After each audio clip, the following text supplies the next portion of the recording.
Jean-Michel Amebert. Los místicos del Sol. Adolf Hitler, o el Sol Negro. Los polares.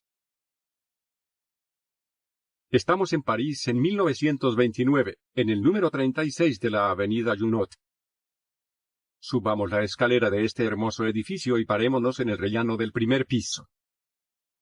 Henos en la vivienda que hace las veces de templo y de santuario iniciático, a la misteriosa y muy restringida sociedad de los polares, cuyo nombre recuerda curiosamente las preocupaciones hiperbóreas de determinado partido extremista de Allende el Rin. ¿Qué encubre exactamente este extraño nombre, y ante todo, cuál puede ser el origen de este grupo oculto? Para explicar la génesis de este inquietante asunto que nos llevará muy lejos, hay que remontarse al año 1918, el mismo que vio a Adolf Hitler lanzarse en la agitación política. En aquella época, un tal M.A., de origen italiano, muy versado en esoterismo, y de profesión director de una importante firma industrial, conoció a un misterioso personaje cuyo nombre es mejor silenciar. El encuentro tuvo lugar en Egipto, tierra predestinada a los intercambios mágicos como la que más. He aquí lo que supo M.A. durante una estancia en Italia, en 1908, nuestro personaje, a quien llamaremos para mayor comodidad, MX, tuvo la suerte de encontrar en una aldea de la región de Viterbo a un enviado de la Gran Logia Blanca del Tíbet, más conocido en el país por el nombre de Padre Juliano. Este ermitaño poco ortodoxo vivía al margen de los habitantes de la aldea con los que congeniaba poco y se hacía notar no yendo a misa. Y con motivo, añadiremos nosotros.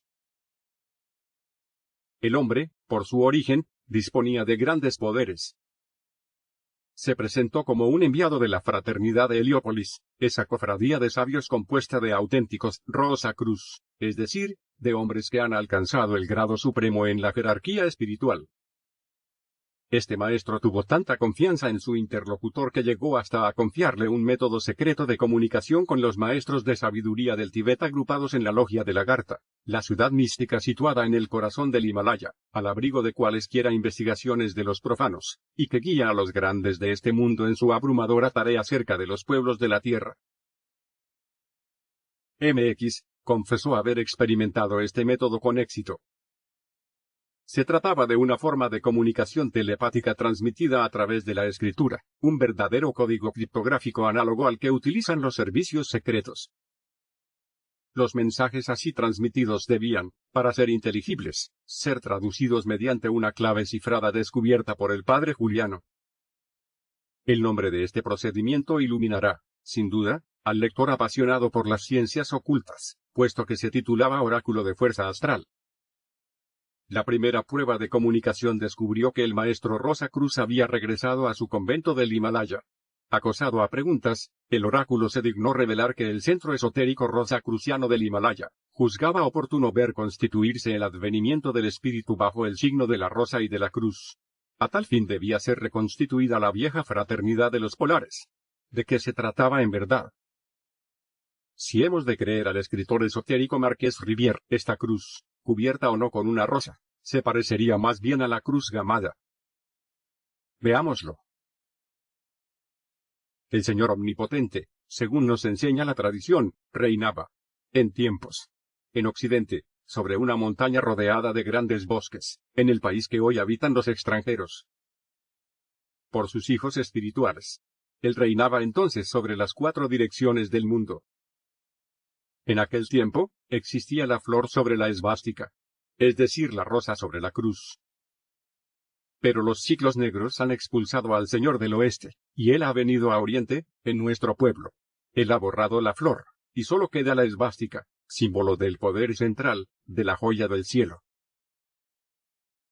Nosotros añadiremos que la tradición quiere que un día los sabios se trasladen de nuevo a Occidente.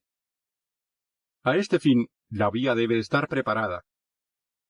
Es el sentido de la leyenda budista que quiere que la próxima reencarnación de Buda, en forma del señor Maitreya, tenga lugar en Europa.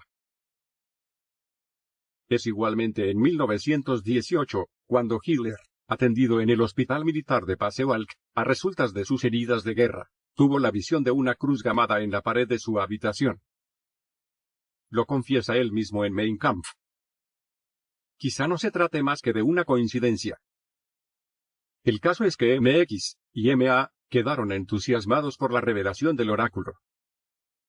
Las comunicaciones se multiplicaron, de tal manera que los dos hombres decidieron, en 1929, cumplir la orden que acababan de darles de formar el grupo de los polares. ¿Por qué este nombre de polares y qué relación tiene con el Tíbet? Rosenberg, el teórico nazi bien conocido, nos da quizá la respuesta cuando escribe: no parece en absoluto imposible que en el sitio donde ruedan hoy las olas del Atlántico, arrastrando gigantescos icebergs, se alzara en tiempos un continente floreciente en el cual una raza creadora había desarrollado una civilización avanzada, y desde la que enviaba a sus hijos a través del mundo.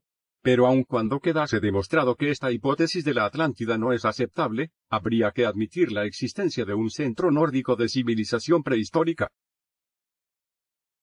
Así, el autor de El mito del siglo XX pone al descubierto una parte de la doctrina secreta de los nazis, y confiesa su creencia en la misteriosa Hiperbórea de donde habrían salido los arios rubios de ojos azules para civilizar la Tierra. Los polares son los habitantes de aquel continente ártico desaparecido cuando el planeta, basculando sobre su eje, acarreó la sumersión y trastorno de aquel centro de civilización.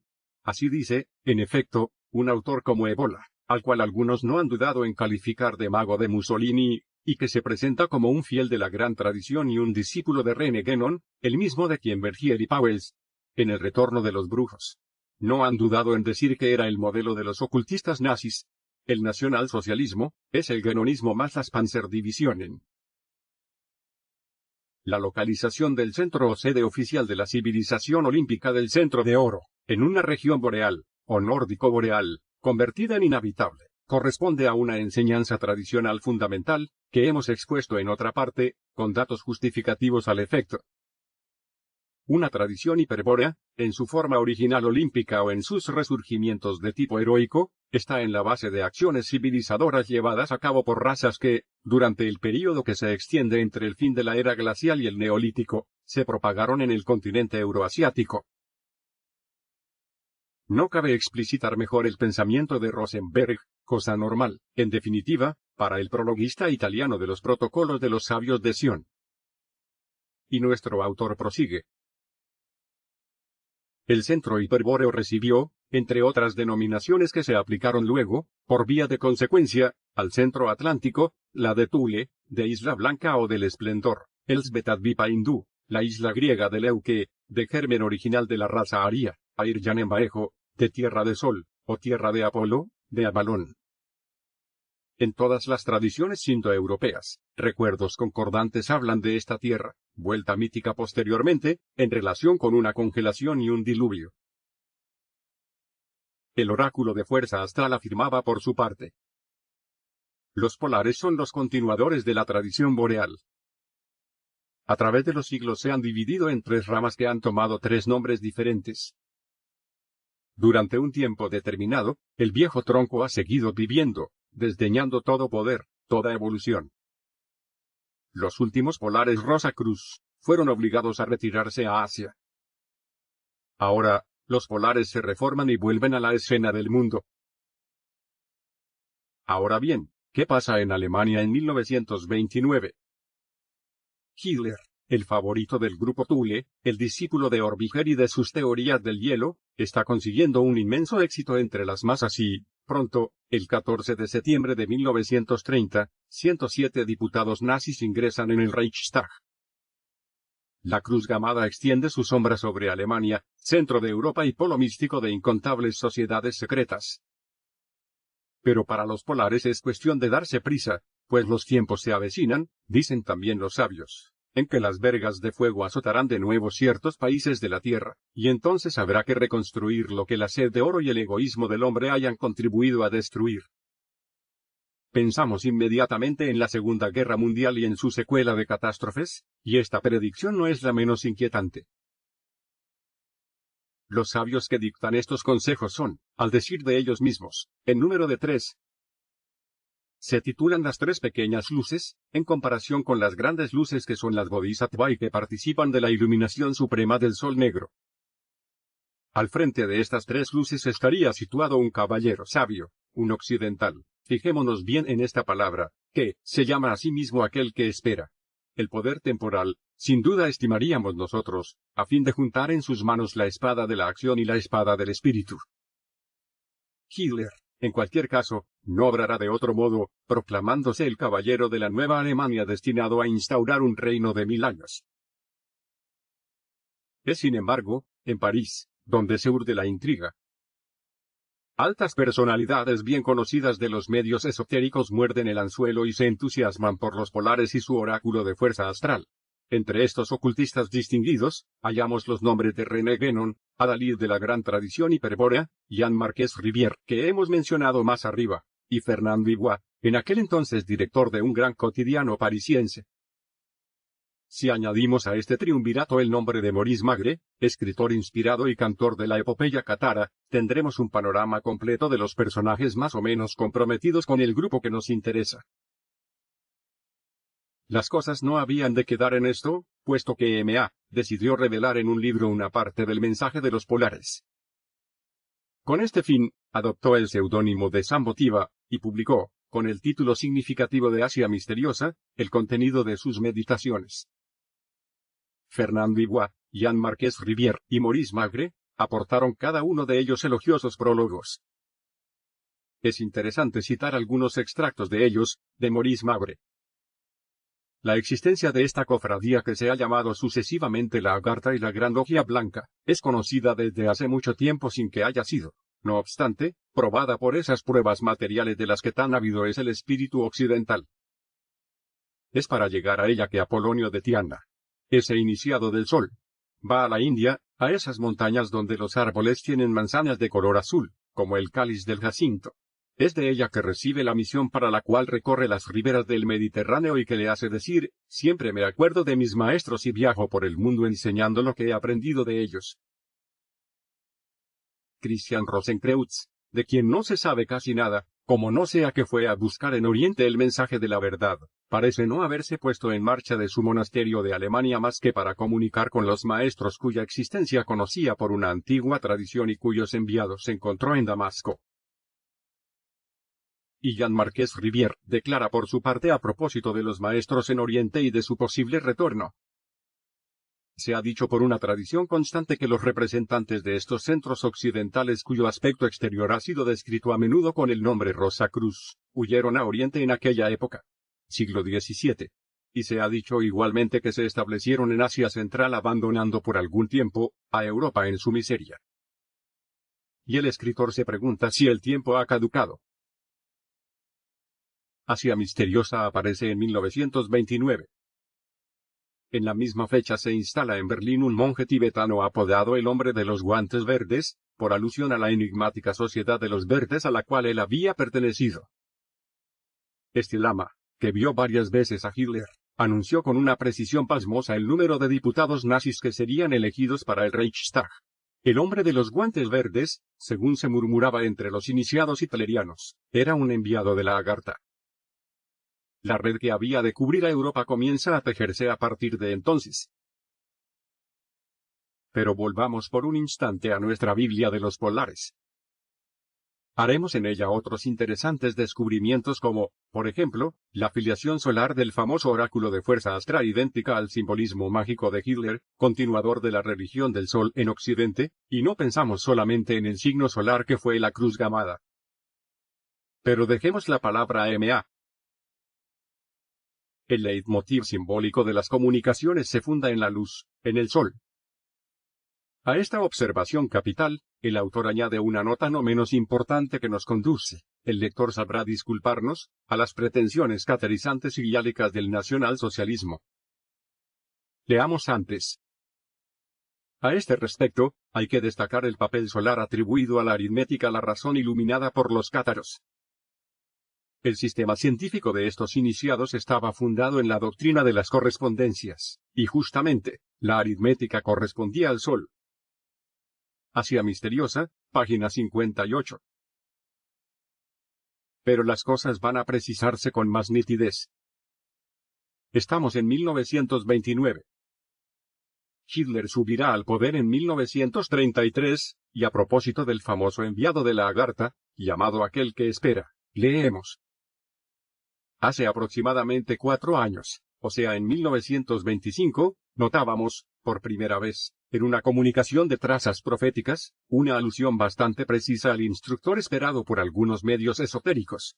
Viviendo en esta época de caos general, debéis seguir el destino de la humanidad entera, que se debate en espasmos de locura. Es el oráculo de la fuerza astral quien habla. Y todavía 0000, y todavía 0000, hasta que venga el hombre enviado por el inconcebible para devolver al género humano el objeto de su existencia y el sentimiento real de las cosas para las cuales venimos al mundo. ¿Cuál no fue nuestra estupefacción al constatar que la venida del instructor coincidía exactamente con la fecha del advenimiento de Hitler? En efecto, el oráculo predijo en 1929. Todavía 4 años. 1929. Primeros éxitos del nazismo, más 4 años, igual a 1933, Hitler es nombrado canciller. Por lo tanto, los polares han de trabajar activamente en preparar la venida del enviado. Trabajad con obstinación y tenacidad hasta que conozcáis a aquel que espera. Hoy es desconocido y está lejos, pero mañana será un grande por la voluntad del Altísimo. En 1925, Hitler, desconocido en Francia, purga una pena de prisión en la fortaleza de Landsberg. Sambotiva afirma: no podía haber dudas posibles. El hombre enviado por el inconcebible y aquel que espera eran dos definiciones de la misma entidad. Sambotiva y sus amigos ardían en deseos de conocer al hombre providencial. Les fue respondido simplemente: muchas y muchas lunas pasarán antes de que encontréis a aquel que espera. Evidentemente, no se podía descubrir la identidad del maestro.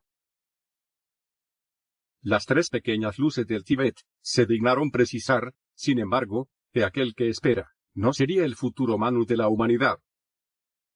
Expliquémonos. En teosofía, el Manu es la inteligencia que ha de presidir el próximo ciclo humano y darle su ley, y que, en ningún caso, no podría ser un hombre.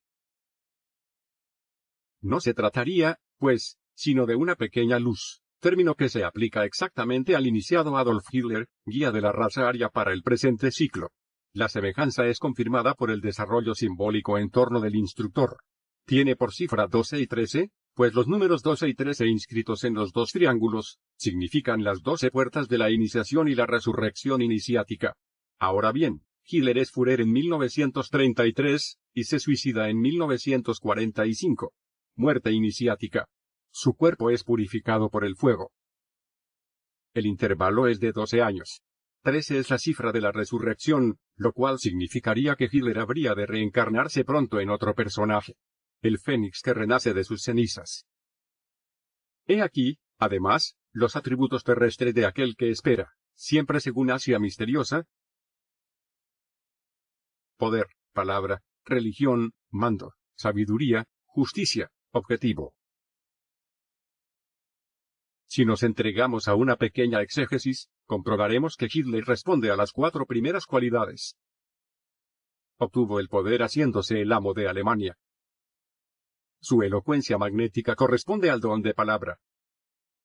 Fundó una religión, el nazismo, con su culto solar, la esvástica y su templo de Nuremberg. Convertido, tiene el mando. Únicamente las 3 últimas cualidades no son cumplidas, puesto que Hitler desvió en provecho propio los poderes que le habían sido confiados. De aquí su fracaso final, parece ser. A menos que el medium de Branau no haya sido escogido como mártir.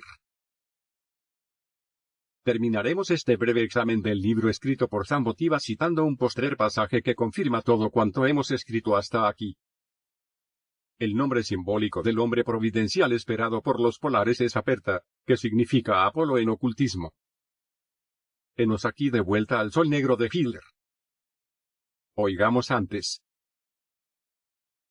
Teníamos en ello la clave del segundo enigma, pues volvíamos a encontrar en aquel dios Apolo, dios solar, y dios de la luz, la tradición luminosa del método de fuerza astral y la indicación que aquel que espera venía en verdad entre los hombres bajo el signo de Helios. Todo esto, confesémoslo, es más que inquietante. El autor quizá se dio cuenta de ello, pues Asia Misteriosa, editado en poquísimo número de ejemplares, no volvió a imprimirse después. Tras la publicación de este libro, solo restaba organizar la secta en torno de la revelación oracular, y así se hizo. Sambhativa se convirtió en el jefe del grupo muy cerrado de los polares. Los 12 artículos de los estatutos verdaderos permanecieron secretos a causa de su carácter esotérico. Para ser polar había que ser poseedor de las vibraciones rojas, únicas susceptibles de establecer la comunicación con el oráculo del Tíbet. Al menos, esto es lo que daba a entender el guía de la fraternidad. Se escogió igualmente, tal como quería el oráculo, un gran maestre de la orden secreta.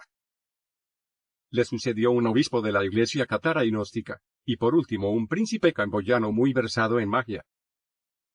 Añadamos, para terminar, que Sambhativa, muy inclinado al catarismo, exploró el castillo de Montsegur con la secreta esperanza de hallar allí el grial. Le acompañaba una dama afiliada a la iglesia gnóstica, descendiente de la albigense, Esclarmunda de Foix. El fundador de la Fraternidad de los Polares, conoció a Otto Rahn, aquel enviado del Sacro Colegio Hitleriano, en su viaje por el país cátaro. No podríamos afirmarlo, aunque la cosa no tenga nada de inverosímil si se piensa que Rahn era amigo del profesor Gadal, especialista en catarismo esotérico, y miembro de la Rosa Cruz, iniciación de la que hacían gala los polares. Los Pirineos y el castillo de Montsegur habrían sido en este caso un lugar de encuentros misteriosos entre las diversas mallas de la red oculta que se apretaba sobre Europa bajo el signo de la Cruz Gamada. La Cruz Gamada y su misterio. El origen de la esvástica se pierde en la noche de los tiempos, tanto que cabe considerarla como el más viejo símbolo utilizado por la humanidad. La más antigua significación que se da de ella es la del simbolismo solar. Su tradición se remonta a la India védica, pero las enseñanzas brahmánicas nos dicen que su origen es mucho más antiguo. Ciertos tradicionalistas, por su parte, no dudan en hacer de la cruz gamada un emblema conocido de los atlantes, cuando no se trata del más antiguo e hipotético continente de Mu, o Lemuria. Demos un vistazo a esta teoría. Ante todo conviene aportar algunas aclaraciones a propósito de esta última tierra apodada Lemuria, equivalente asiático de la Atlántida y de la Hiperbórea.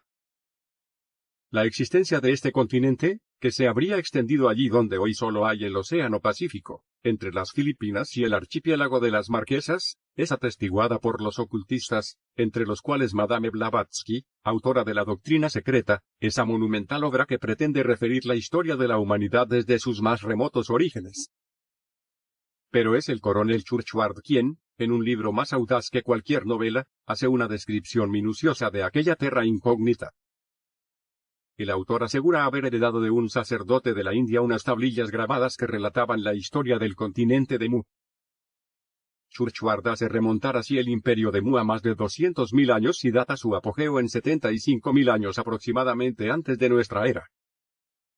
Las cosas se ponen interesantes en esta novela ficción cuando el oficial americano confiesa sus creencias racistas otorgando a la raza blanca una ancianidad y una superioridad histórica en la transmisión de la tradición primordial. Pero oigamos antes. Esta narración nos da la solución del misterio de las razas blancas de los mares del sur y nos enseña cómo una gran civilización floreció en el centro del Pacífico, para quedar completamente borrada en una noche. Y más adelante, el autor añade: una de mis comprobaciones más pasmosas, es que los indígenas polinesios son una raza blanca. Además, son extraordinariamente bellos, un lazo que les acerca a todas las razas blancas de la Tierra.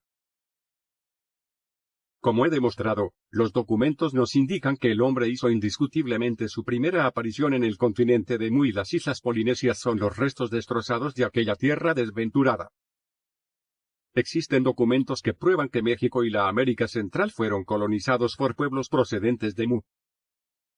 Las tradiciones confirman que aquellos primeros colonos de Mu eran blancos rubios, que aquellos blancos rubios fueron expulsados del país por otra raza blanca más morena, que los blancos rubios huyeron a bordo de sus naves en dirección del sol naciente, al este, y se establecieron en el norte de Europa, la Escandinavia actual. Esto explicaría que la cruz gamada, uno de los símbolos del sol en el imperio de Mu, haya sido conocido por los pueblos germánicos. Para Churchward, en efecto, Si bien el primerísimo símbolo usado por los hombres fue la cruz ordinaria, que representaba las 4 direcciones del espacio, su evolución inmediata culminó en la cruz rodeada por un círculo, símbolo del huevo del sol o del mundo gobernado por la luz, que se transforma en esvástica o cruz gamada, para simbolizar la marcha adelante y la evolución constante de la rueda de la vida. Y Churchward nos explica que la religión de aquel imperio universal era la del sol, principio de unidad, de vida y de acción creadora.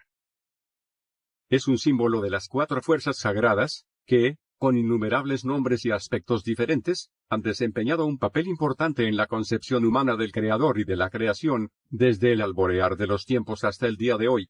Ellas gobiernan, por consiguiente, los movimientos de todos los cuerpos en el universo, lo que demuestra que todos los cuerpos giran de oeste a este, y que todos los circuitos formados por los cuerpos en movimiento van de oeste a este girando en torno de un centro.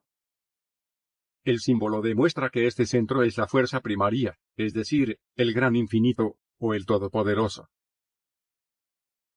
Así, la cruz gamada no es solamente considerada como un signo de fuego, un signo solar, sino como el centro o el eje del mundo que otros ocultistas, principalmente los teósofos nazis, han situado en Thule, capital de la Hiperbórea. Sobre esta raza primera de las regiones árticas, en un capítulo consagrado a la esvástica, Maurice Magre, fundador, con el inglés Roltweiler, del Gran Pirene en revista comprometida en la búsqueda de Montsegur, escribe: los pueblos hiperbóreos. Es imposible resistir a la evocación mágica de estas palabras. Vemos playas de cristal apagado donde, de pie en la bruma, hombres de ojos azules buscan, en el horizonte de los mares velados, los contornos de la Irlanda fabulosa. Y desde luego es Guénon quien, bebiendo en una fuente que permanece desconocida, afirma el origen polar de la esvástica, cuando escribe: una de las formas más notables de lo que hemos llamado la cruz horizontal, es decir, la cruz trazada en el plano que representa un determinado estado de existencia, es la figura de la esvástica que parece efectivamente enlazarse directamente con la tradición primordial. Hemos dicho en otra parte que la esvástica es esencialmente el signo del polo.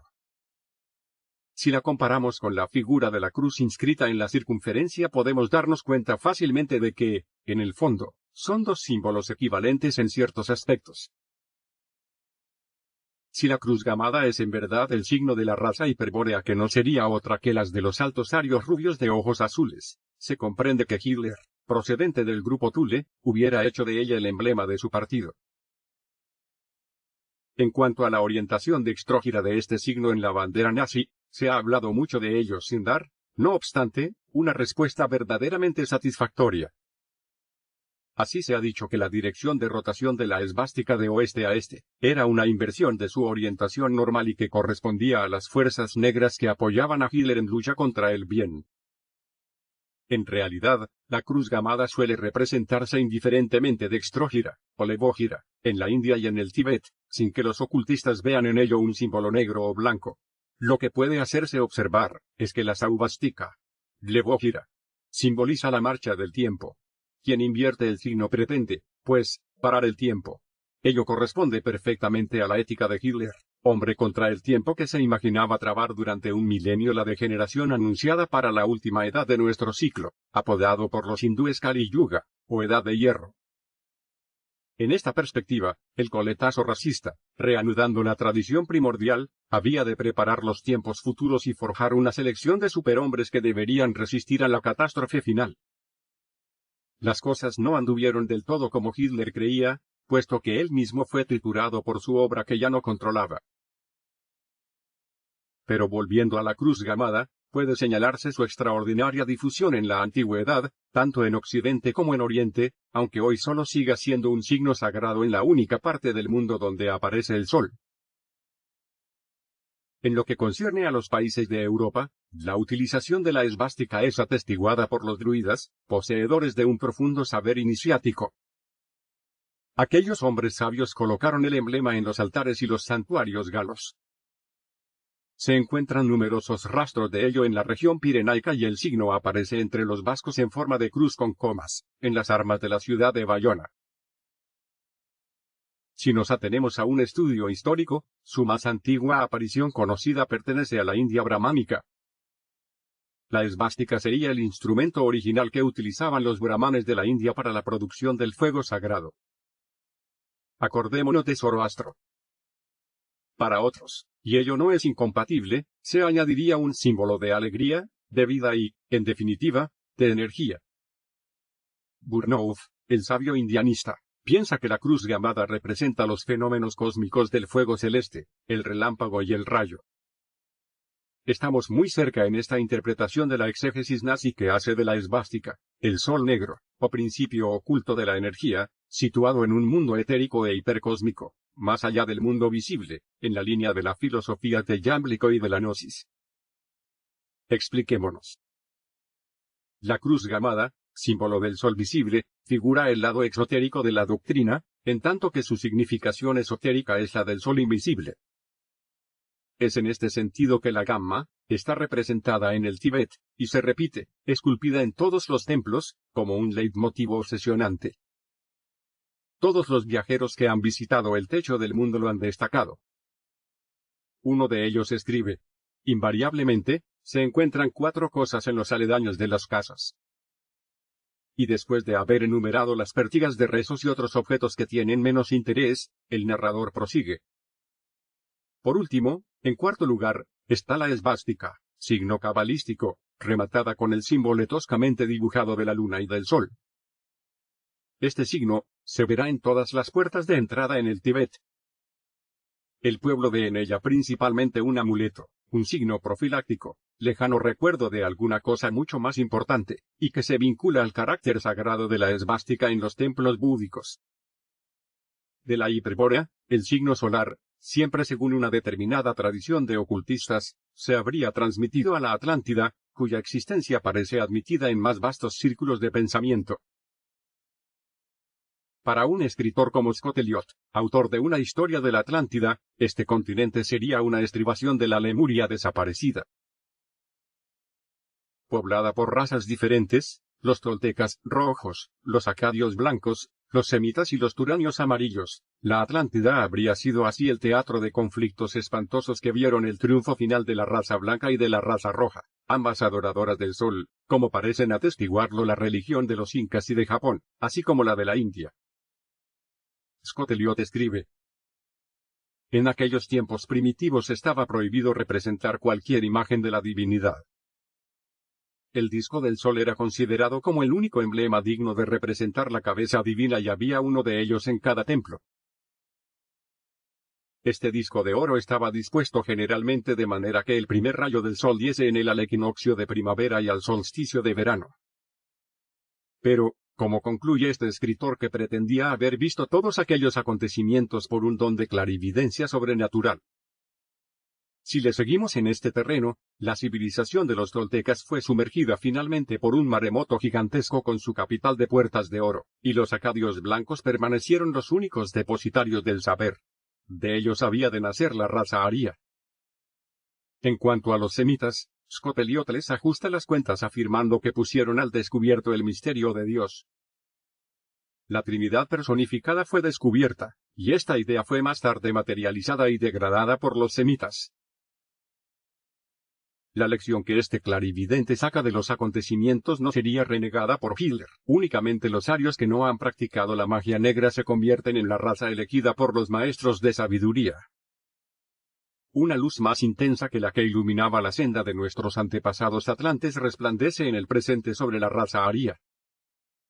Menos dominados por las pasiones de los sentidos, más sensibles a la influencia del espíritu, los hombres de nuestra raza lograron y logran un conocimiento más firme y un desarrollo más amplio de la inteligencia. Hitler, por su parte, ve en el ario al Prometeo de la humanidad. Se comprende que Rosenberg se haya adherido con entusiasmo a estas teorías ocultas que tanto aprovechaban al racismo positivo. Esta historia fantástica era enseñada en las Burgen-SS, que formaban a la selección de la Alemania futura, cuando se explicaba el capítulo sobre la cruz gamada. Lo que es cierto, en cualquier caso, es la extraordinaria difusión de este signo en la antigüedad. En tibetano, la cruz gamada se denomina Yungdrung, y los lamas la consideran como el signo místico por excelencia, quizá por alusión al rey del mundo, soberano invisible de la tierra cuyo emblema estaría justamente representado por el signo que nos ocupa. La leyenda recogida por Saint-Yves d'Albedre, en su misión del Inde, afirma en efecto que el maestro de la Agartha posee un sello de cruz gamada. Lo que es seguro, por el contrario, es que el gran conquistador Genghis Khan llevaba un anillo de cruz gamada, que se conserva en el Museo de Ulaanbaatar, Mongolia Exterior. Esta sortija habría pertenecido, según la tradición, al rey del mundo que la regaló al fundador del imperio mongol. Posteriormente, el sentido esotérico de este signo se perdió en la bruma de la ignorancia, particular al mundo profano. Un hombre como Rosenberg, nutrido de esoterismo, aunque fanático del racismo, no ignoraba el sentido oculto de la cruz gamada y su terrible poder evocatorio sobre las muchedumbres. El estado de hipnosis es el resultado fatídico de su contemplación, reforzado por la trinidad coloreada del negro, blanco, rojo, colores simbólicos eternamente asociados en las ciencias tradicionales y en las religiones antiguas, trátese de la alquimia, de la ciencia de los números, o por ejemplo, de la gnosis maniquea. En la Edad Media, los cátaros bogomilos de los Balcanes, secretamente afiliados al culto solar, adoptaron la esvástica como uno de sus emblemas sagrados al lado de la rueda solar, en señal de su filiación maniquea consagrada a la luz. Es sabido que, en Occidente, los cátaros albigenses del mediodía occitano hicieron de los castillos de Montsegur y de Queribus, verdaderos templos que acogían la luz del sol en determinados períodos del año. Solsticios, por ejemplo. Esta tradición no había de ser renegada por los sucesores gnósticos de los cátaros, los templarios. Los caballeros del temple usaban en efecto varias cruces diferentes, al lado de la cruz llamada templaría que conocernos perfectamente. Entre aquellas, cabe señalar la cruz céltica, definida por una circunferencia y cuya significación no es necesario recordar. Este signo era conocido por los druidas de la antigua Galia, que pretendían tenerla a su vez de una tradición más antigua. El otro signo crucífero de la orden militar medieval era la cruz rutena, rica en simbolismo solar. Consta de 5 círculos circunscritos en un cuadrado. Si borramos los semicírculos de los ángulos del cuadrado, obtenemos el signo que nos interesa. Por último, el tercer signo, el menos extendido y más esotérico, si puede decirse, era la cruz gamada, sin que sea necesario volver sobre el sentido oculto de este símbolo. Tenemos actualmente la prueba de esa utilización. Así se ha encontrado, en el curso de unas excavaciones, un cofrecito marcado con la cruz gamada que contenía, entre otras cosas, unos discos de cobre acuñados con la esvástica. Se cree que estas piezas servían de contraseña en las reuniones de los altos dignatarios de la orden. Más próxima a nosotros, la Fraternidad de los Rosacruz, heredera de la enseñanza tradicional tras la desaparición del templo, tomó de nuevo, al menos en su enseñanza esotérica, la misma emblemática sagrada. La innovación consistió en sobrecargar la cruz con una rosa, equivalente occidental del loto hindú, señal de que la acción de la Fama Fraternitatis se desenvolvería bajo la égida del amor y de la dulzura allí donde la acción material y guerrera de los templarios había fracasado. En el monasterio de Loudun, puede contemplarse todavía una inscripción preñada de significado, pues representa una rosa cargada de una cruz gamada. El dibujo está firmado por Guyot, monje del siglo XIV, que no sería otro que el Yot, de la leyenda arturiana del Grial. A partir del siglo XVII, el uso de la esvástica parece desaparecer en Occidente. No olvidemos que esta misma fecha correspondería al retorno de los maestros de sabiduría, hacia el Asia. En lo sucesivo habrá que esperar al resurgimiento en Alemania de los grupos ocultos que habían de engendrar el fenómeno hitleriano para ver renacer un emblema que se creía desaparecido de Europa para siempre. Los iniciadores de Adolf Hitler. En el origen de la carrera mesiánica de Adolf Hitler se encuentran 3 grupos esotéricos diferentes por la forma y la organización, pero que concurren en realidad al mismo objetivo. Se trata de: primero, la Orden del Nuevo Temple fundada por el ex cisterciense Lang. Segundo, el grupo Thule organizado por el barón von Sebottendorf. Y tercero, la Sociedad del Brill, inspirada por el pensamiento del escritor francés Louis Jacoliot. A títulos diferentes, estas tres sociedades secretas pueden jactarse de haber inspirado de manera determinante el pensamiento y la acción del Señor del Tercer Reich. Para explicar la influencia de la Orden del Nueve Temple, hay que remontarse a la infancia de Adolf Hitler, nacido en Braunau am Inn, el 20 de abril de 1889. Destinado por su padre a ser funcionario de aduanas, el niño ingresa en un colegio católico regido por benedictinos, la Abadía de Lambach. Es en este edificio religioso donde parece que el destino ha dado a Hitler su primera cita. De la Abadía de Lambach, Hitler guardará una precoz experiencia mística que se desarrollará más tarde en tendencias maniqueas y sobre todo el signo de la cruz gamada grabado 30 años antes en todo el monasterio por el padre abad Theodorich Hagen. Eclesiástico muy erudito, el padre Hagen era más o menos versado en astrología y ciencias ocultas. Era igualmente un especialista del Apocalipsis según San Juan, del cual es sabido estaba en la base de la doctrina cátara, y de las interpretaciones milenaristas de Joaquín de Fiore, el célebre autor visionario, profeta del Tercer Imperio y del Espíritu Santo, en el seno de la corriente imperial, cuyo mito se trasladó sobre Federico II. En 1856, el padre abad efectuó un largo viaje al Próximo Oriente, visitando entre otras poblaciones Jerusalén, y luego la isla de Patmos, donde San Juan tuvo sus visiones celestes. Estuvo también en el Irán, patria de Zoroastro, en Turquía y en los países del Cáucaso donde, según los textos tibetanos, habría imperado el rey del mundo antes de su regreso a Oriente. De vuelta en Lambach, en 1869, aquel monje algo raro se puso enseguida en busca de obreros y ebanistas a los que ordenó esculpir en todos los rincones de la abadía, en la piedra, en la madera y hasta en los objetos del culto, un signo desconocido por todos, la esvástica. Adolf Hitler, que tenía unos 10 años de edad, no pudo menos de quedar impresionado por la repetición del signo solar que se le grabó en el subconsciente. Cosa más significativa aún ocurrió que, en la misma época, cuando Hitler era todavía alumno de Lambach, en la abadía se recibió la visita de un monje cisterciense que respondía al nombre de Adolf Joseph Lang, físicamente el arquetipo del ario rubio con ojos azules.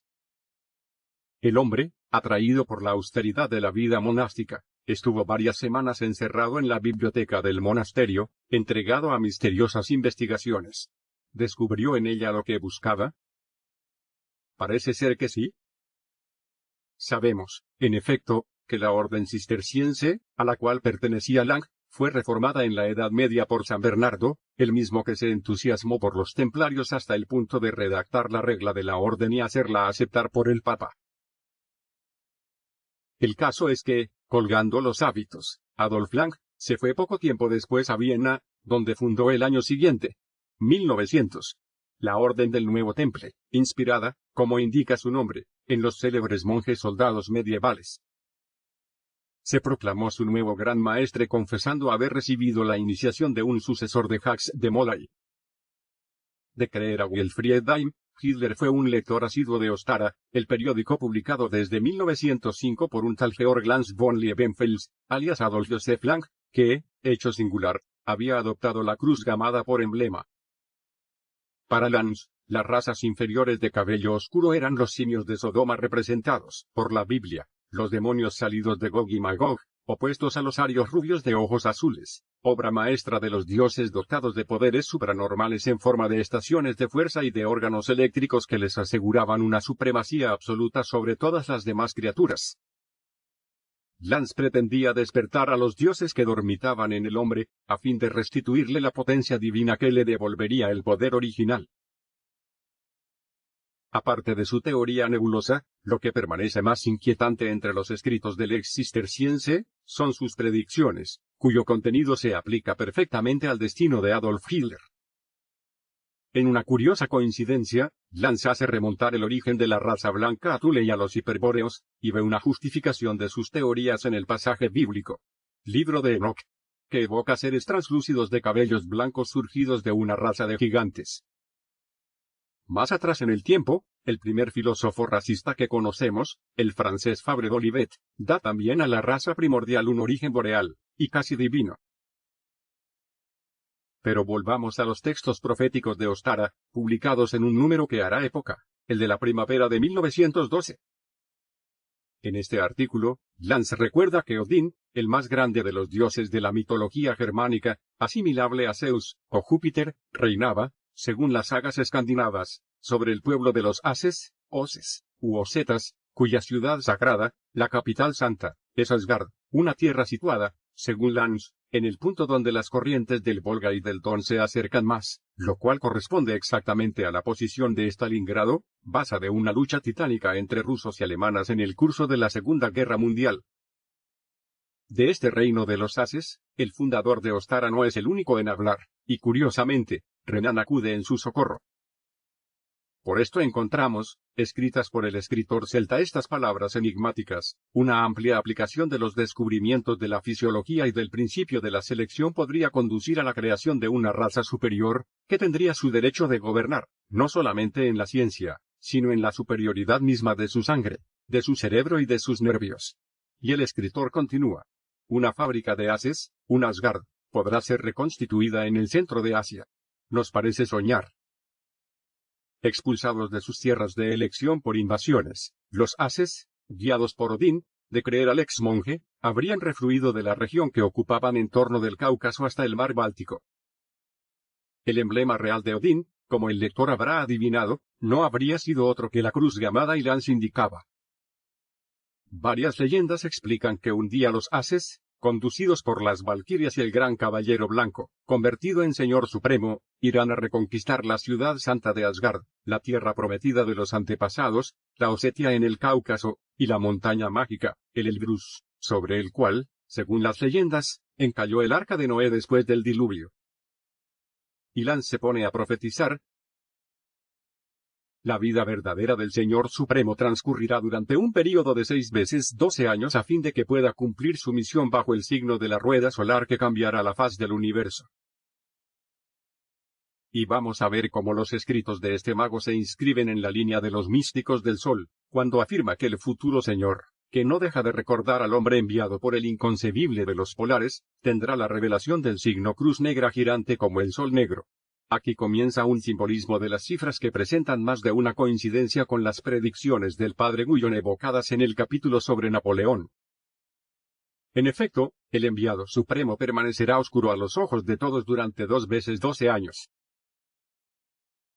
Al cabo de 12 años después de su verdadero nacimiento, tendrá en primer lugar la plena revelación del sentido del signo y luego fabricará su estandarte. Después de haber recibido los pequeños misterios y los grandes misterios, será elegido, subiendo así los 12 grados ascendientes del superhombre que le darán los poderes mágicos para realizar su alta misión.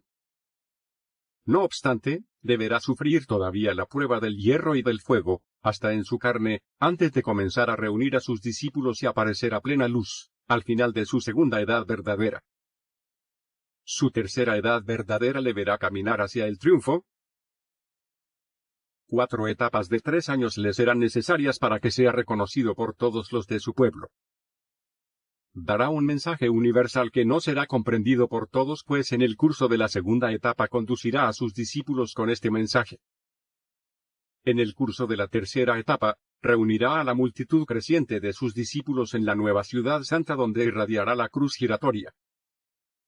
Hasta el curso de la cuarta etapa no caminará hacia el mando de todo su pueblo. Entonces comenzará su cuarta edad verdadera. Emprenderá la cruzada contra las fuerzas del mal, que le convertirá en Señor Supremo de todo el universo. Y Lance se torna entonces de una precisión alucinante. Esta cruzada durará 4 veces 4 años. El primer período será aquel durante el cual forjará su espada. El segundo período lo verá desenvainar el acero.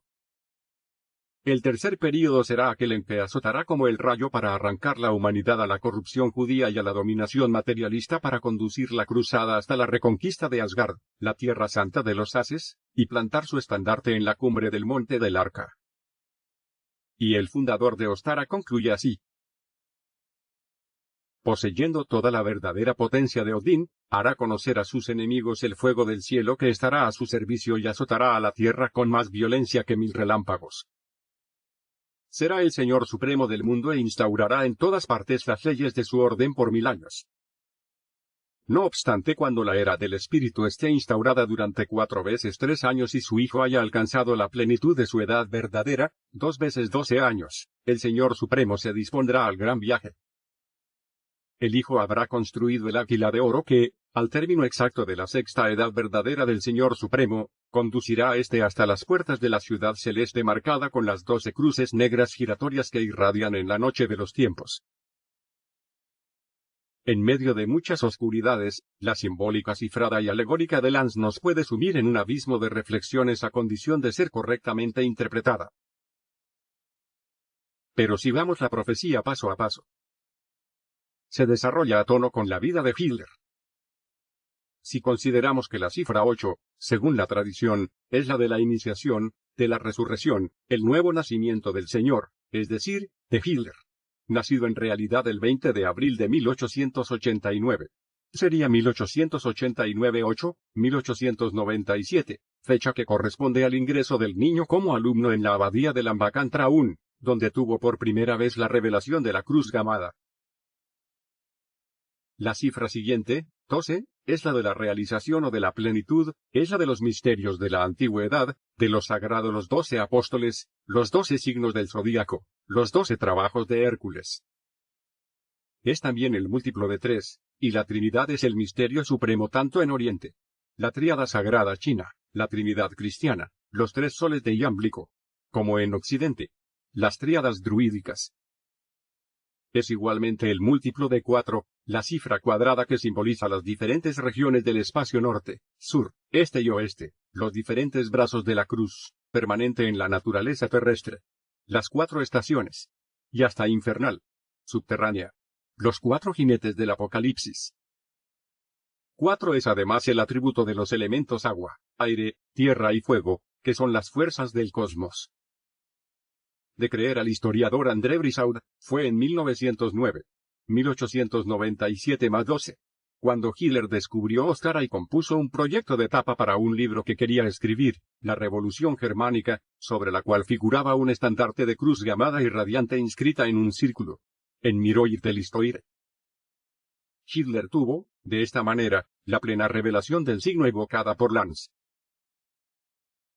Si añadimos 12 años más, obtenemos la fecha de 1921, que es la de los inicios del partido nazi. En 1921 sobre todo, Hitler se convierte en presidente y jefe supremo del Partido Nacional Socialista, sucediendo a Cristina Rodríguez. A partir de 1921, el medium de Braunau salva los 12 grados ascendentes del superhombre y entra en la tercera edad verdadera que incluirá 4 etapas de 3 años. En el curso de la primera, dará un mensaje universal que no será comprendido por todos. Efectivamente, el Putsch de Múnich intentado por Hitler, fracasa el 9 de noviembre de 1923, a pesar de los éxitos iniciales del NSDAP, y se ve en la prisión de Landsberg en 1924. De esta fecha a 1927, el Partido Nacional Socialista se reforma. Es el período durante el cual Hitler conducirá a sus discípulos con este mensaje. La tercera etapa termina en 1930, año en el que los nazis logran un gran triunfo electoral. 107 diputados en el Reichstag. Reunirá a la multitud creciente de sus discípulos. Por último, en la cuarta etapa Hitler accede al cargo de canciller y celebra su victoria en el Congreso de Nuremberg. Caminará hacia el mando de todo su pueblo. Entonces principia la cuarta edad verdadera, en cuyo transcurso emprenderá la cruzada contra las fuerzas del mal. De 1933 a 1936, Hitler organiza el rearme de Alemania. El primer período será aquel durante el cual forjará su espada. En el curso de la segunda etapa 1936-3, 1939 Hitler inaugura la era de los golpes de fuerza, el primero de los cuales es la reocupación militar de Renania, seguida por la anexión de Austria y la absorción de Checoslovaquia. Es la época que lo verá desenvainar el acero. En 1939, al comienzo del tercer período, estalla la Segunda Guerra Mundial, en la que azotará como el rayo. Hitler. 1939 más 3, igual a 1942. Va de triunfo en triunfo. 3 años más y estamos en 1942. El Führer se halla en la cúspide de su poderío, pues ha conquistado Europa y la mitad de Rusia. Solo le falta apoderarse de Stalingrado, capital de la Osetia, para conducir la cruzada hasta la reconquista de Asgard y plantar su estandarte en la cumbre del Monte del Arca, lo cual es un hecho cuando un grupo de soldados alemanes planta la bandera de la Cruz Gamada en el Monte Elbrus, cumbre del Cáucaso y montaña sagrada de los arios. La esvástica ondea también en Stalingrado, entre el Don y el Volga, pero a partir de este momento, las profecías de Lanz se estropean. Hitler, por las razones místicas que ahora conocemos, rehúsa evacuar Stalingrado donde sus ejércitos están cercados y son destruidos. No será jamás el Señor Supremo del mundo que instaure en todas partes las leyes de su orden por 1000 años, ese millenarium que no cesaba de anunciar el Führer. No poseerá el fuego del cielo, la bomba atómica que azotará a la Tierra con más violencia que 1000 relámpagos. Es el americano Truman, quien lanzará el sol de Hiroshima y desatará el fuego de la energía nuclear. ¿Qué habría pasado si un comando aliado no hubiese logrado destruir, en 1943, la fábrica de agua pesada instalada en Noruega? Hitler, señor del mundo. Hemos pasado muy cerca de la predicción de Lanz. En fin, el astrólogo debió de haberse equivocado en sus cálculos. A menos que el porvenir no nos depare otras sorpresas en una época próxima que vería el águila de oro llevar al Señor Supremo hasta las puertas de la ciudad celeste marcada con las 12 cruces negras giratorias que irradian en la noche de los tiempos. El grupo Thule. Si Hitler fue influido por las predicciones de la revista Ostara y estuvo quizás afiliado a la Orden del Nuevo Temple en los años inmediatos que precedieron a la Primera Guerra Mundial, el influjo de la Thule Gesellschaft sobre el partido nazi en sus inicios, no deja de ser irrefutable y mucho mejor probado. Esta sociedad secreta fue creada en agosto de 1918, por iniciativa del barón von Sebottendorf, personaje extraño que merece toda nuestra atención. El grupo Thule en sí no era más que la emanación de una sociedad iniciática mucho más importante intitulada Orden de los Germanos. Germanen Orden, fundada en 1912, y de la cual Sebottendorf llegó a ser una de las cabezas pensantes, hasta el punto de que le fue confiada, en enero de 1918, la dirección de la provincia bávara de la Orden. Nacido en Sajonia en 1875, Sebottendorf realizó antes de 1914 numerosos viajes al Próximo Oriente. Durante la Guerra Balcánica de 1912-1913, dirigió incluso la organización de la Media Luna Roja turca, y fue elevado a la maestría del Rosario Rosenkrantz. En cualquier caso, la influencia de este personaje en la Alemania de posguerra era considerable, puesto que podía amenazar impunemente al jefe de policía de Múnich con desencadenar programas que arrastrarían al gobierno en caso de que algún miembro del grupo Thule fuese molestado. En este caldo de cultivo de las sectas racistas alemanas con vocación oculta, surge el DAP, Partido Obrero Alemán, fundado por Anton Drexler, e inspirado directamente por nuestro famoso barón, movimiento que había de hallar su fórmula definitiva en el NSDAP, Partido Nacional Socialista Obrero Alemán, y su gran inspirado, en Adolf Hitler.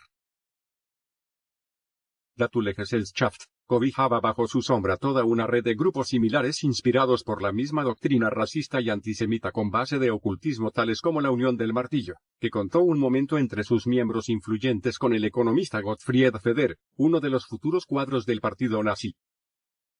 En cuanto al nombre de la secta, se inspira en la mitología germánica, ya que el martillo en cuestión es precisamente el martillo de Thor, herramienta del dios paralelo a Vulcano, que forja en su antro las armas de Odín, el rayo. Esta herramienta simbólica está figurada por el tau invertido y consta siempre de la esvástica, la cual no sería otra, en esta interpretación, que el símbolo de la transmutación alquímica. Su origen remoto sería egipcio. Pero para volver a la acción de la sociedad, cabe preguntarse cuál era su implantación. Por sorprendente que parezca a primera vista, el sur de Alemania era mucho más receptivo a este género de propaganda esotérica y las reuniones del grupo tenían lugar principalmente en Múnich, plataforma giratoria de los movimientos secretos y antiweimarianos. Destaca igualmente en este círculo de iniciados la presencia de Hans Frank, abogado del partido nazi, que había de ser un día gobernador general de la Polonia ocupada. En su obra, hoy imposible de encontrar, Bevor Hitler kam, antes de que viniera Hitler, el animador del grupo Thule, nombre simbólico del cual hemos hablado extensamente al lector, recuerda cuál fue la fuente esotérica de su doctrina, y ello coincide con nuestro punto de vista y demuestra que los fundadores del Partido Nacional Socialista, usando curiosamente la óptica de Federico II de Hohenstaufen, no desdeñaban buscar en el Islam, religión en eterno devenir, una parte de su inspiración gnóstica. Sevotendorf no dudaba en escribir: el Islam no es una religión petrificada. Muy al contrario, su vitalidad es mayor que la del cristianismo. ¿De dónde puede venir su fuerza? De su manantial escondido de un agua viva que lo fecundaba todo en los primeros tiempos de la Iglesia y que suscitó en la Edad Media las más maravillosas floraciones. No se puede comprender esta búsqueda en las fuentes de las grandes religiones, monoteísmo de Akenatón, zoroastrismo, maniqueísmo, gnosis, budismo, islam, de no tener en cuenta la iniciación solar común a todas estas tentativas metafísicas. Los nuevos señores de Alemania no podían ignorar esta afiliación, y Hitler menos que nadie. Era menester, en esta perspectiva, recobrar el hilo del conocimiento perdido y el camino que lleva a la Real Thule, y para hacerlo, utilizar las corrientes esotéricas tradicionales, únicas que pueden reconstituir, página tras página, el gran libro de la epopeya de los arios. Esto está corroborado por la explicación de Sevotendorf, que escribe: es necesario demostrar que la francmasonería oriental conserva todavía fielmente, en nuestra época, las antiguas enseñanzas de la sabiduría, olvidadas por la francmasonería moderna cuya constitución de 1717 fue un desvío de la justa senda. Según su propia visión, Sevotendorf estaba encargado de realizar una misión: no se me puede reprochar ninguna profanación ni sacrilegio alguno descubriendo la fuente de estos misterios. Es el camino que las órdenes de derviches suelen recorrer a fin de adquirir fuerzas especiales mediante técnicas particulares. Son en su mayoría hombres que aspiran a la alta iniciación, aquella de la cual provienen los que han sido formados y preparados para misiones de jefes espirituales del Islam. Esta alta iniciación es la base práctica de la francmasonería y constituía la obra de los alquimistas y de los Rosacruz. Pero para responder a la acusación de una traición por parte mía, es menester declarar que este texto ha sido escrito a petición de los jefes de la orden. La razón de ello es que una vasta organización de la incredulidad, de dimensiones monstruosas, quiere someter al mundo civilizado. Las instituciones religiosas están tan profundamente socavadas que no pueden siquiera rehacerse ni oponer una resistencia unificada. Si no surgen jefes espirituales en Occidente, el caos puede arrastrarlo todo en el abismo. En este desamparo, los hermanos musulmanes se acordaron de que la tradición afirma que hubo un tiempo, en Europa, en que conocía la alta ciencia. El desamparo del momento hizo desvanecerse toda objeción a la publicación de esta obra. En esta iniciación, Sevotendorf reivindica como maestro suyo, al dirigente de la Unión del Martillo, Theodor Fritzsch, 1852-1933, autor del Manual de la Cuestión Judía, panfleto que tuvo en su tiempo cierto éxito. El libro de Fritzsch evocaba los grandes mitos familiares para el lector tales como los gigantes temibles o la mistificación cristiana. Fritzsch ejerció una influencia notable en las teorías de la Orden de los Germanos, fundada en 1912, que se parecía a ciertas logias de francmasonería prusiana racista, así como a algunas asociaciones antisemitas declaradas. En Thale, en mayo de 1914, según refiere von Sevotendorf, los militantes de la Germanenorden formaron una alianza secreta, la primera logia antisemita destinada a oponerse como sociedad consciente a la alianza secreta judía. El grupo Thule se convirtió en una filial particularmente activa de la sociedad matriz, puesto que los principales intelectuales nazis habían de salir de él, copiándole numerosos ritos, principalmente el del saludo Siegeil, según el testimonio de Sevotendorf. La prohibición de su libro en Alemania en 1934 incita a creer que decía la verdad. Las reglas del Germanenorden eran muy estrictas. Ante todo, la orden solo admitía como miembros a los alemanes de pura sangre y a mujeres únicamente con el grado de amistad. En vísperas de la guerra de 1914, un centenar de logias estaban ya constituidas en todas partes de Alemania agrupando varios miles de miembros. Por supuesto, la organización permanecía secreta. En diciembre de 1917, A instancia de Sebottendorf, fue decidida la publicación de las noticias generales de la orden destinadas únicamente a los iniciados y de las runas accesibles a las titulares del grado de amistad. Fue en aquella ocasión cuando von Sebottendorf consiguió el importante puesto de jefe para toda Baviera. Lo aprovechó luego para escribir esta frase reveladora. Esta elección ha sido importante, pues Baviera se convierte así en la cuna del movimiento nacional socialista. En las publicaciones de la orden figuraba en lugar destacado la cruz gamada acompañada del símbolo del dios Wotan. En cuanto al apelativo de Thule, que sucedió a orden de los germanos hasta el punto de absorberlo completamente, sabemos con qué se relaciona. Este nombre mágico no podía por menos que atraer al ocultista Sebottendorf, muy versado en astrología, pues estableció numerosos horóscopos para altas personalidades. Por iniciativa suya, a partir de 1918, las logias se celebraron todos los sábados, día de Saturno, astro muy vinculado al destino de Adolf Hitler, nacido bajo el signo de Aries, que transcribió el símbolo astrológico en su firma. Añadamos que la sigla oficial de la Thule-Gesellschaft, que decoraba todas las logias, representaba la cruz gamada sobrecargada con 2 lanzas. ¿Por qué este triple símbolo? Según Rosenberg, porque los pueblos nórdicos aportaron la cruz gamada, como también por lo demás la lanza, la aureola y la cruz ordinaria, bastante antes del año 3000 a.C., a Grecia, a Roma y a las Indias. La derrota de 1918 favoreció a los grupos esotéricos racistas aprovechando la desesperación de numerosos alemanes. Así, el 9 de noviembre de 1918, o sea, 2 días antes del armisticio, Sebottendorf pronunció el discurso siguiente, instructivo y premonitorio: tengo la intención de empeñar a la Thule en este combate mientras posea el martillo de hierro. Lo juro sobre esta cruz gamada, sobre este signo que nos es sagrado, a fin de que lo oigas, oh sol triunfante, y mantendré mi fidelidad para con vosotros. Tened confianza en mí como yo la tengo en vosotros.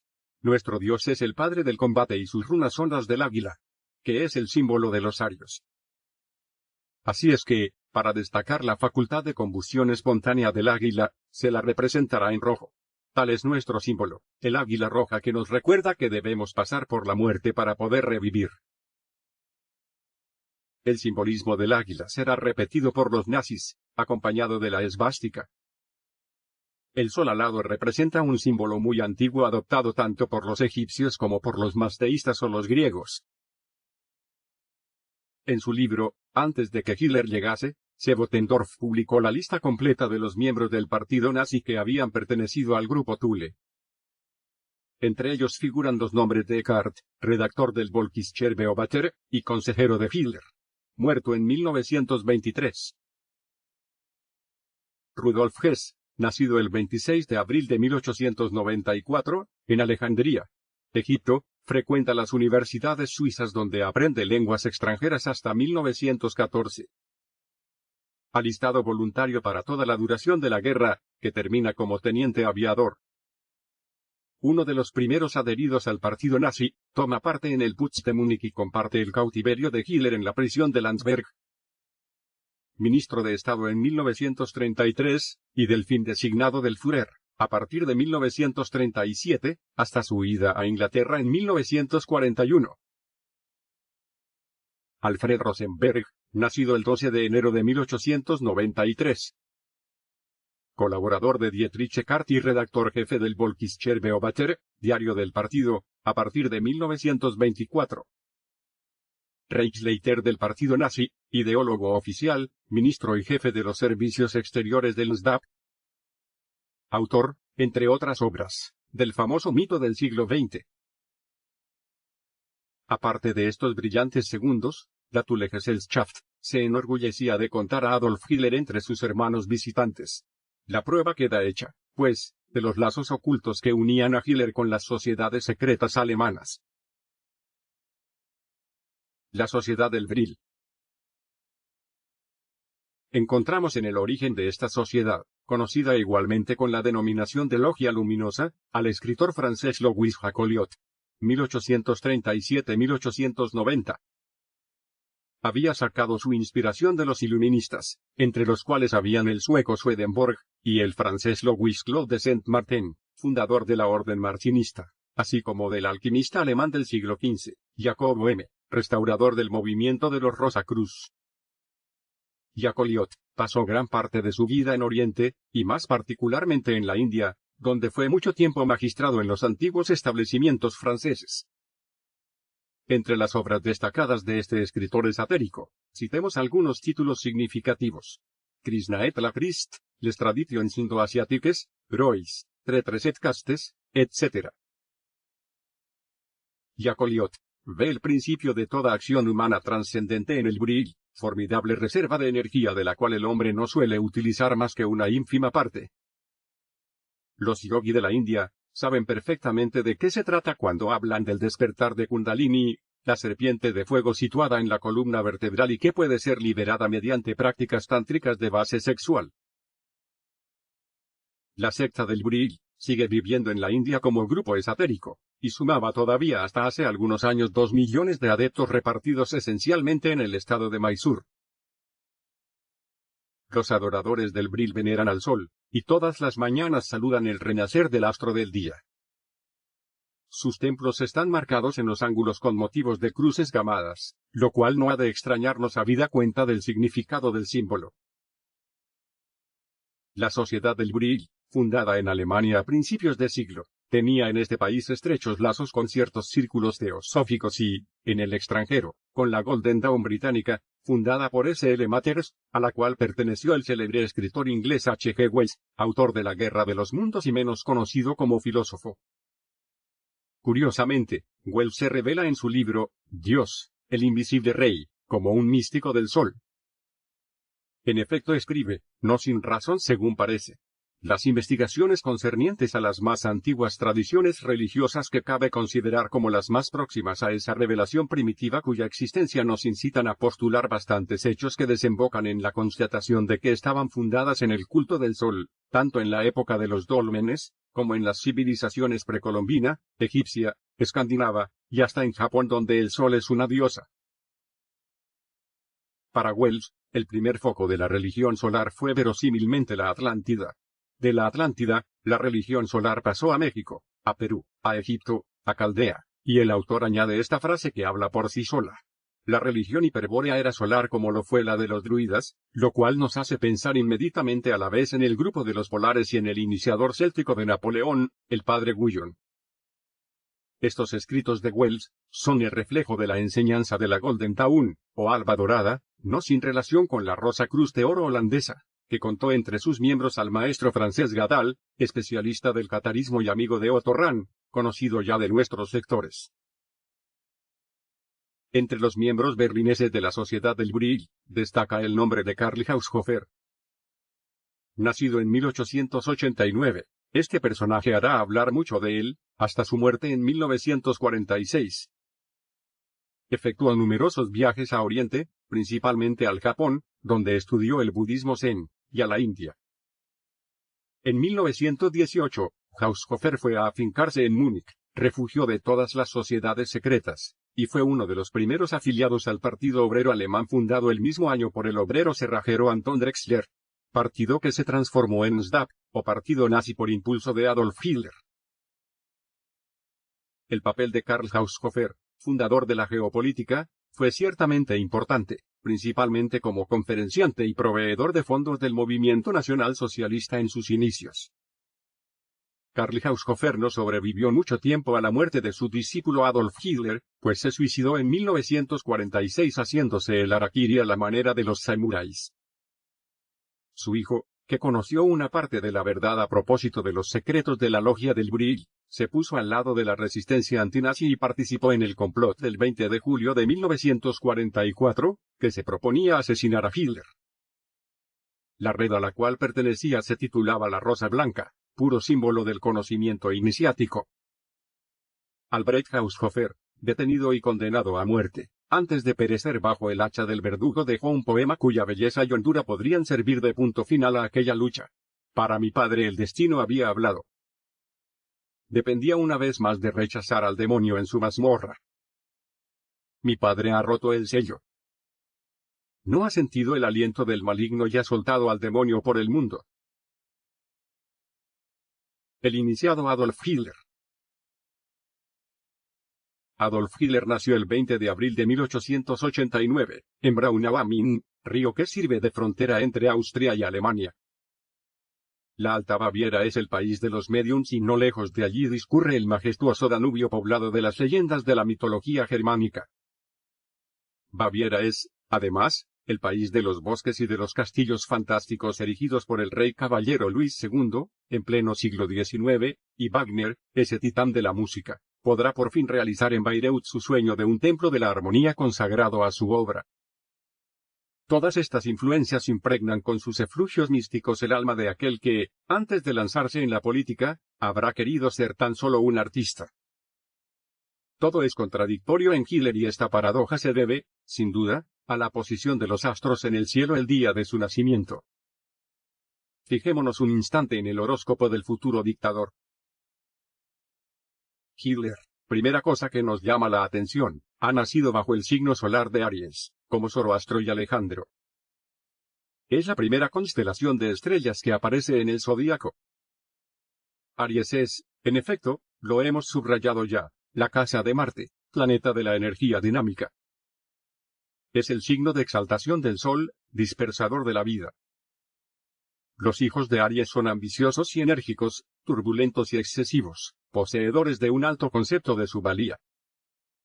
Aquí encontramos ya los rasgos afirmados del alumno Adolf Hitler, que se comportaba como un pequeño agitador y un espíritu exaltado que hacía frente a sus profesores y desafiaba la autoridad paterna. Es el astrólogo Kernéis, quien subraya, en un estudio más preciso, el cielo del nacimiento del Führer. El 20 de abril de 1889, a las 6:30 de la tarde, nació el futuro Führer en Braunau, Austria. Casi simultáneamente, la estrella de primera magnitud la espiga salía en oriente y vertía su enigmática irradiación sobre su oscura cuna. La configuración zodiacal recordaba extrañamente aquella que, 120 años antes, había precedido en Córcega al nacimiento de Bonaparte. La orientación general de las casas, sin ser absolutamente idéntica, era muy aproximada. Presentaba, puede decirse, un gran aspecto de parentesco. Muy cerca del meridiano, Saturno, que eleva y precipita, dominaba el cielo astrológico. Todos los planetas estaban encima del horizonte, excepto dos, Júpiter y la Luna, está igualmente maleficiada en Capricornio. Y Kernéis deja escapar esta frase inquietante: la evolución de la Alemania contemporánea permanecería en parte ininteligible si se ignorase la influencia que ejercen en ella poderosas sectas místicas. Estas, ante la promesa de los astros, adoptaron al Führer, y le prestaron generosamente su apoyo. He aquí lo que no ha de sorprendernos en cualquier caso. La semejanza entre ambas personalidades solares, de Hitler y de Napoleón, es reforzada por otros signos. Así, lo que, más que su genio, hizo sin duda la grandeza de Napoleón, es la extraña fascinación que ejercía a su alrededor y que sigue ejerciendo, amplificada por la posteridad. Ahora bien, un poder magnético del mismo orden, provocador de entregas fanáticas y absolutas, se inscribe innegablemente en el horóscopo del canciller del Reich. Encontramos también el mismo espíritu aventurero, apasionadamente enamorado de la grandeza, pero como contrapartida, con la misma despreocupación de la personalidad ajena. Napoleón se rodeaba mal. Hitler parece estar predestinado a ser perjudicado y hasta traicionado por sus segundos. Añadamos que este horóscopo se publicó en 1933 y no puede, por lo tanto, ser tildado de prejuicio a posteriori. Esto lo hace más interesante. Y es también de Kernéis esta descripción, sumamente reveladora, que hemos de relacionar con lo que hemos escrito anteriormente. El ascendiente de Adolf Hitler estaba en el grado 206 de la eclíptica, a 26 grado 42, del signo de Libra. El planeta más próximo era Urano, a 19 grado 20 de Libra. Una estrella fija de gran importancia astrológica, la espiga, Alpha Virginis, se hallaba igualmente cerca, a 22 minutos 18 segundos del mismo signo. Más próximo aún de longitud, pero más distante de declinación, encontramos Arturo, espléndida estrella de primera magnitud que puede ser admirada en la prolongación de la cola de la Osa Mayor. Cuando el ascendente está situado en la vecindad de estos dos astros, nos hallamos generalmente en presencia de personalidades notables, sea para bien, sea para mal, pues ambos son indiferentes desde el punto de vista moral. Si ocurre, en virtud de disposiciones de su cielo de nacimiento, que esas personalidades se encuentren durante un tiempo determinado acordes con las ondas cósmicas, tienen un destino fulgurante que, rasgo característico, permanece legendario en la memoria de los pueblos. Leyenda bendita, si se trata de un santo; leyenda execrada si se trata de una Atila; leyenda gloriosa, si se trata de Napoleón. La inmensa popularidad de Hitler se explica entonces. La Espiga y Arturo tienen en común que los personajes nacidos bajo su influjo constituyen a condición por supuesto de que haya acuerdo armónico, cajas de resonancia ideales para las radiaciones cósmicas. Ahí reside en mayor parte el secreto de su popularidad. Sabemos que Hitler tuvo a su lado varios astrólogos a lo largo de toda su carrera. Hanussen, el mago que anunció el incendio del Reichstag, es el más conocido. Fue asesinado en 1933. Otros le sucedieron con más o menos éxito.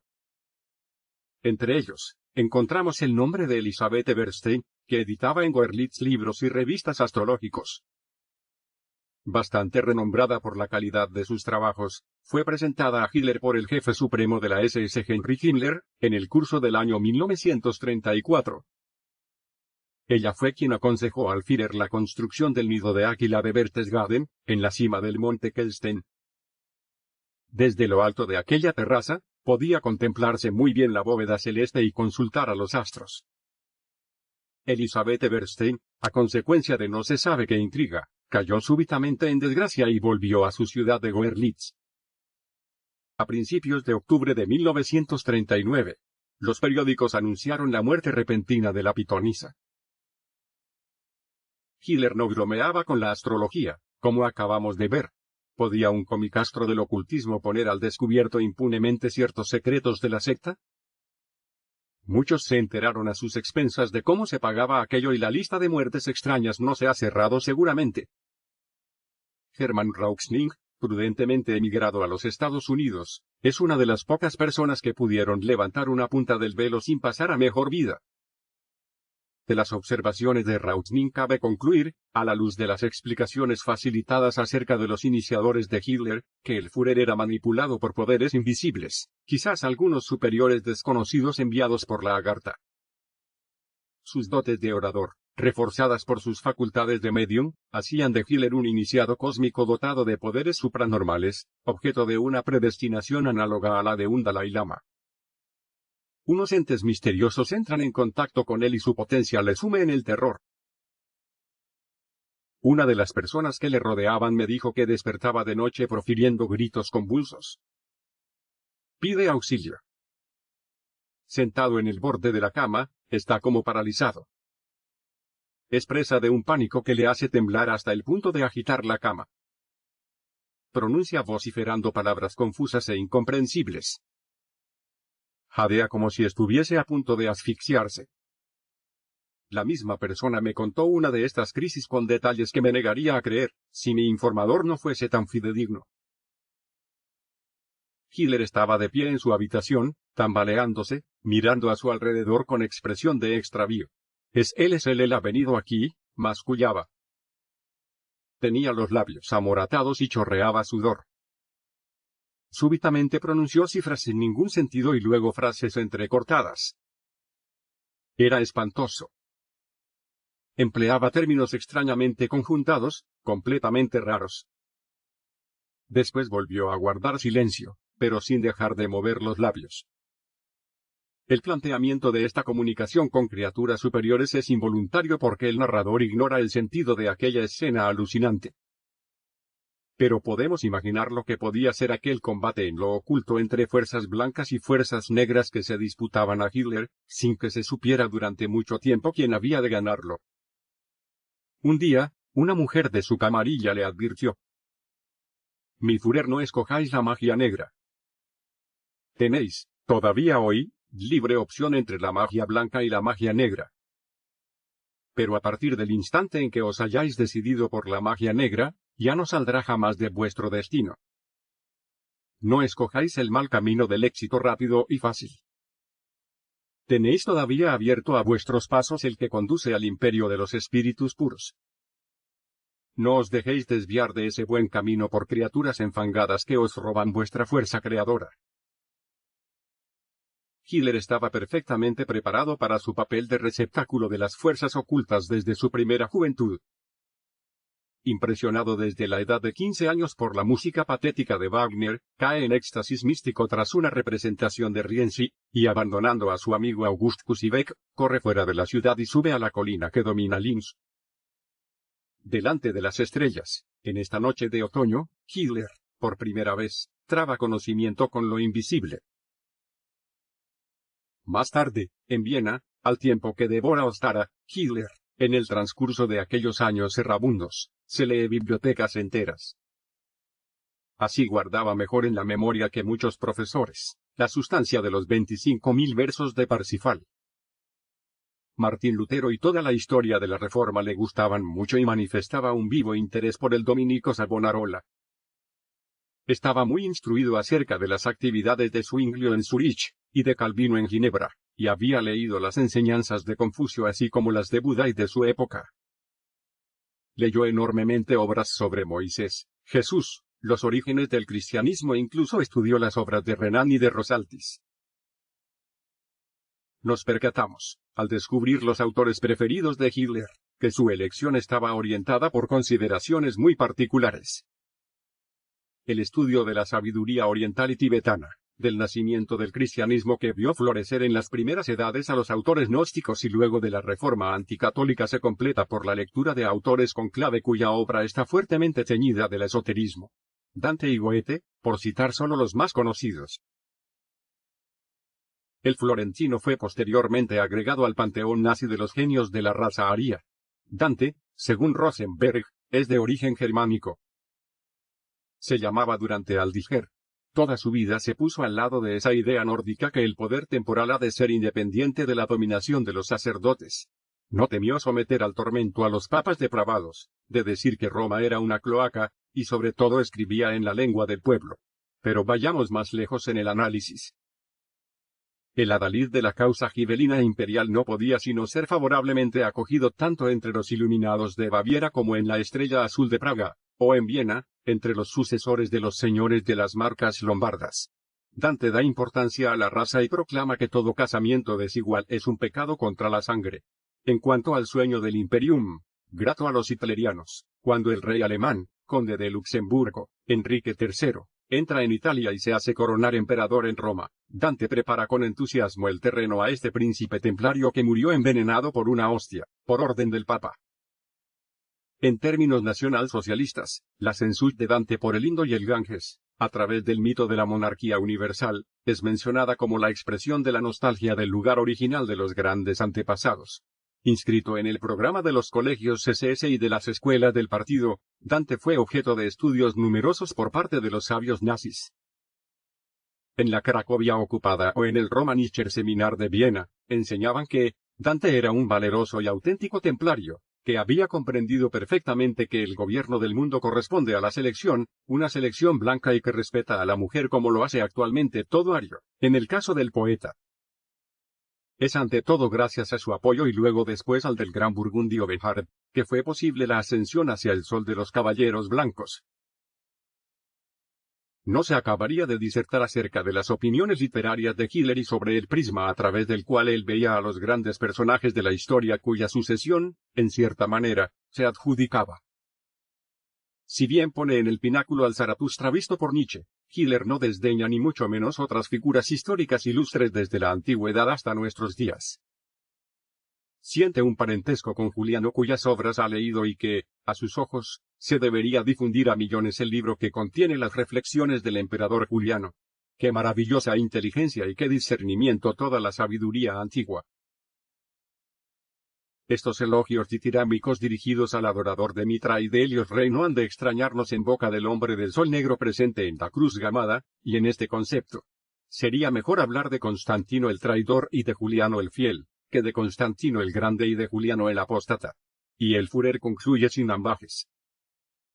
Lo que los cristianos han escrito contra el emperador Juliano es casi del mismo calibre que lo que los judíos han escrito contra nosotros. Los escritos del emperador Juliano, en cambio, pertenecen a la más alta sabiduría. Si la humanidad se tomase la molestia de estudiar y de comprender la historia, sacaría consecuencias de un alcance incalculable. Más cerca de nosotros, Hitler califica al corso Napoleón de genio militar único en el mundo, y en el fondo de su corazón, casi le tiene envidia. Quiere seguir sus huellas y en 1939 se pone la guerrera militar que ya no volverá a quitarse. La asimilación llega más lejos, puesto que se encarga de la dirección de la guerra y, en los primeros años del conflicto al menos, igual que el gran hombre, alcanza éxitos fulminantes. Cuando, en junio de 1940, las tropas alemanas entran en París, Hitler da órdenes para que desfilen bajo el Arco de Triunfo de la Estrella, en señal de respeto por Napoleón, y cuando hace una visita relámpago a la capital se persona inmediatamente en Los Inválidos y allí, ante la tumba de Pórfido que contiene los restos del emperador, medita largamente y oye una voz que le murmura al oído: ve a Rusia, y como Napoleón 129 años antes, Hitler se lanza, el 21 de junio de 1941, aniversario del paso del Niemen por la Grande Armée, a la conquista de la inmensa Rusia. Entre la coronación de Napoleón emperador y la llegada de Hitler al poder, 1804 y 1933, encontramos el mismo intervalo de 129 años. Podríamos ir más lejos en la analogía al constatar, por ejemplo, que Napoleón y Hitler reinaron cada uno 11 años.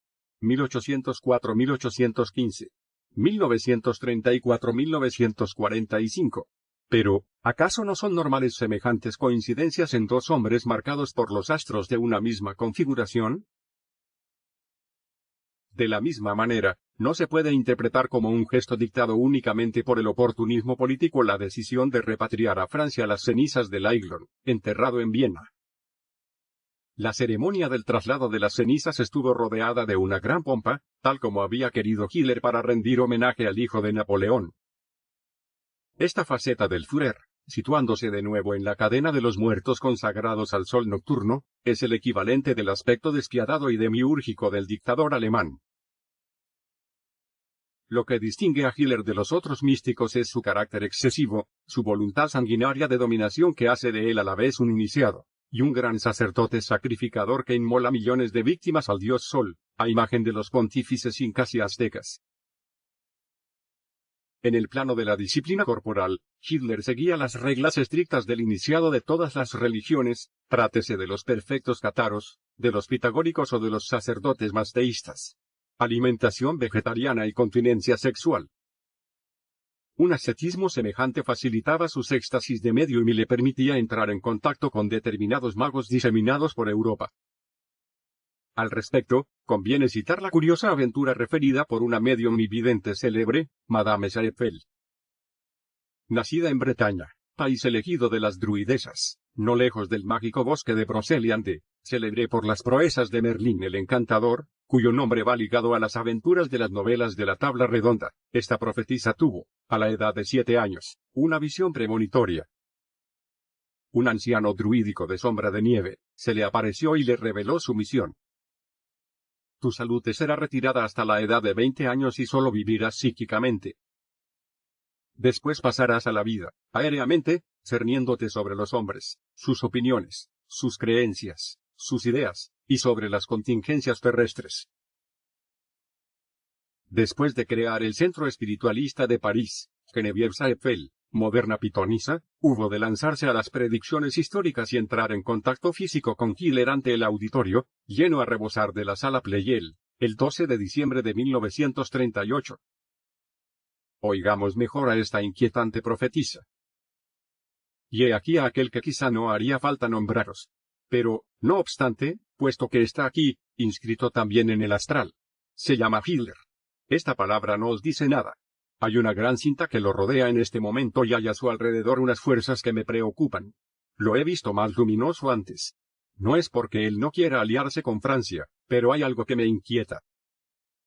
Yo sé que es un jefe que trastornará a Europa. A ese jefe, esta noche, a través del espacio, le decimos: en lo sucesivo, Francia ha de ser sagrada para ti. Si la tocas, mañana caerás. Madame Saefel, del mismo modo que Adolf Hitler escribió Mein Kampf, publicó un libro titulado Mi combate psíquico, y pensó haber conjurado en el momento de Múnich el peligro de la guerra deseada, según su propia expresión, por las fuerzas maléficas. Por lo demás, ella actuó más directamente sobre Hitler. Mientras dormía, es decir, en desdoblamiento psíquico, me encontré ante una vivienda de aspecto sencillo situada en un decorado magnífico. Entré y un ama de llaves me recibió en el umbral. Una cartera de piel la autorizaba a declararme periodista y, como tal, yo deseaba ver al canciller Hitler. Sin esperar respuesta, me precipité en la morada y me encontré delante del Führer habiéndole corrientemente en su lengua que desconozco. No pareció sorprendido de verme y, sin preámbulos, le hice esta pregunta: ¿Ha leído usted el libro de mis profecías? Con un aire desenfadado, me contestó. Ese libro se ha encontrado como por casualidad en mi biblioteca. Después, sin hacer caso de mi presencia, le vi inclinarse sobre unos mapas de Europa de los que no comprendí nada. Entonces me puse autoritaria y con firmeza le dije: esa unión con Francia es necesaria. Al oír mi voz, irguió la cabeza para responderme: tal vez sea posible. Unos días después, Geneviève Saefel, con gran sorpresa suya, recibió bajo sobre el retrato de Hitler con una fotografía que representaba exactamente la morada, el chalet de Berchtesgaden donde ella había estado en sueños. Podemos interrogarnos infinitamente sobre tales correspondencias. Sin embargo, nos guardaremos muy bien de sacar conclusiones. El 12 de abril de 1945, cuando la tempestad de la artillería soviética comenzaba a desencadenarse sobre el Berlín asediado, en el fondo del búnker de la Cancillería del Reich, Goebbels, ministro de propaganda y fiel entre los fieles, iba de estancia en estancia exclamando: «La zarina ha muerto, la zarina ha muerto». A su juicio y al de Hitler, se trataba de un verdadero milagro análogo al que salvara la vida del rey de Prusia, Federico II, cuando, rodeado por los ejércitos enemigos, se disponía a poner fin a sus días. La muerte inopinada de la zarina Catalina II, en 1762, provocó un cambio de alianzas favorable al monarca prusiano. Pero esta vez, la hora del destino había sonado sin que el milagro de la Casa de Brandeburgo se repitiese.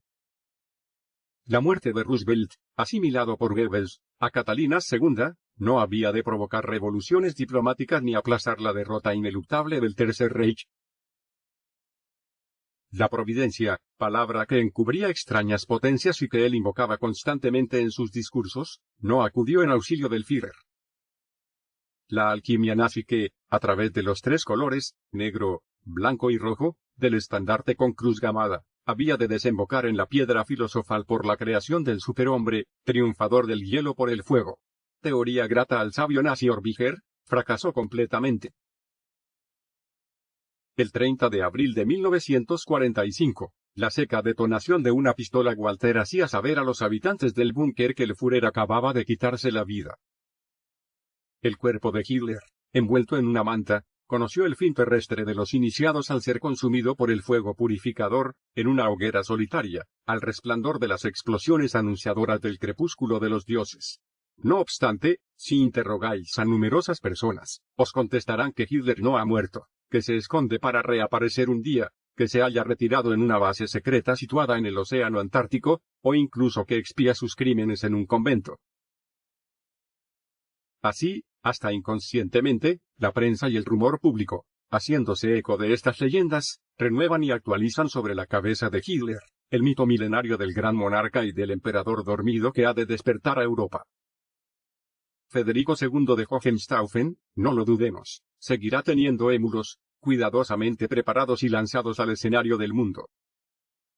Recordemos, a este propósito, que en la misma fecha del 30 de abril de 1945, un gran tetramotor emprendía el vuelo de la Alemania en ruinas, llevando en sus flancos, tal el ave del apocalipsis, a los cardenales del Sacro Colegio Hitleriano hacia un destino lejano, el Tíbet, ese techo del mundo, objeto de todas las codicias, que será invadido 15 años más tarde por las tropas avanzadas del Sol Rojo. Mao Zedong.